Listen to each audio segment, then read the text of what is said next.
महाराष्ट्र, महाराष्ट्राचा बुलंद आवाज। ताज्या बातम्या, मनोरंजन आणि व्हायरल बातम्यांसाठी यूथ महाराष्ट्र न्यूज चॅनल आजच सबस्क्राइब करा।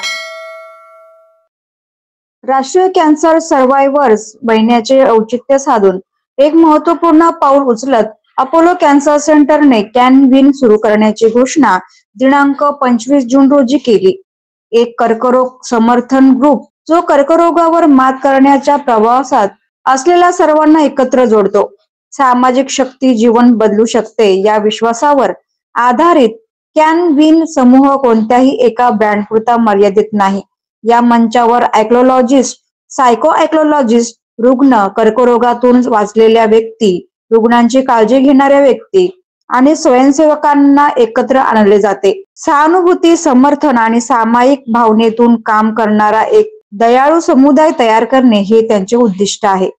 हा फक्त एक समूह नाही, तर बोलण्यासाठी, ऐकण्यासाठी, शिकण्यासाठी आणि बरे होण्यासाठी एक सुरक्षित जागा आहे।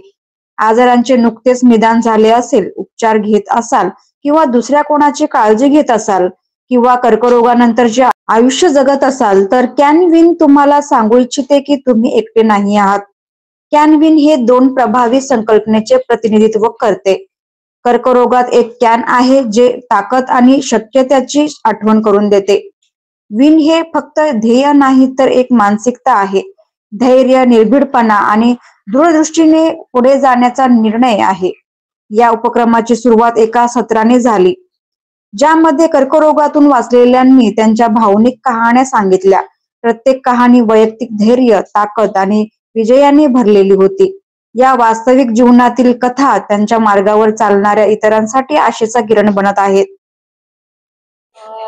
आपने देखा कि बच्चों में भी कैंसर होता है। Because many of the times हमें लगता है कि बच्चों में कैंसर नहीं होता होगा या बच्चों को क्यों होता है। तो बच्चों में भी कैंसर पाया जाता है।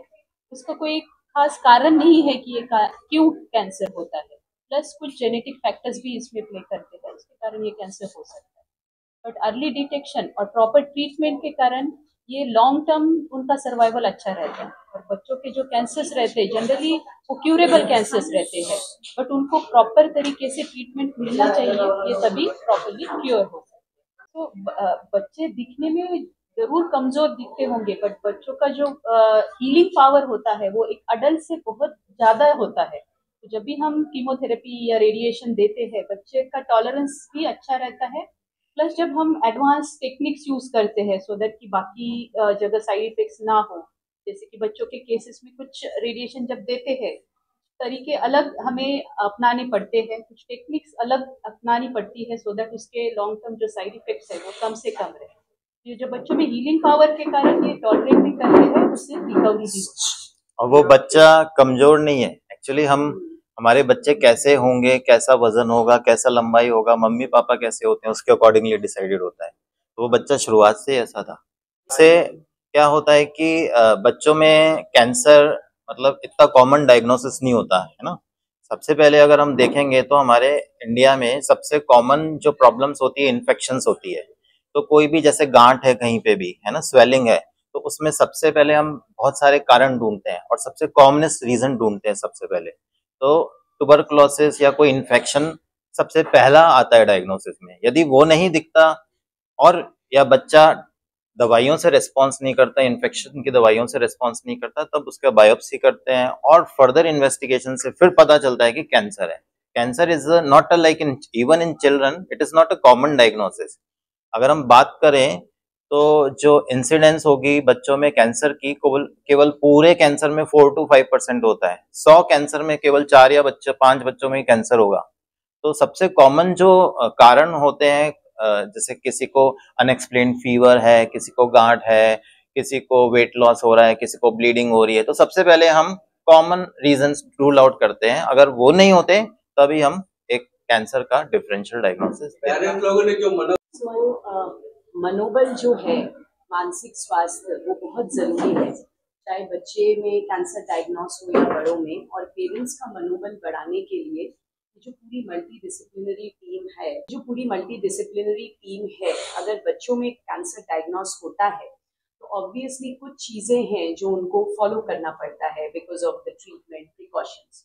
तो बहुत सारे बच्चों में ये सवाल भी मन में आता है कि मैं कुछ दिन ट्रीटमेंट में हूँ, स्कूल नहीं जा पा रहा हूँ। कंपैरिजंस, जो कि डॉक्टर नीता ने भी थोड़ी देर पहले बोला, वाई मी, मेरे साथ ऐसा क्यों हो रहा है। बहुत बच्चे मुझे आके ये सवाल पूछते हैं।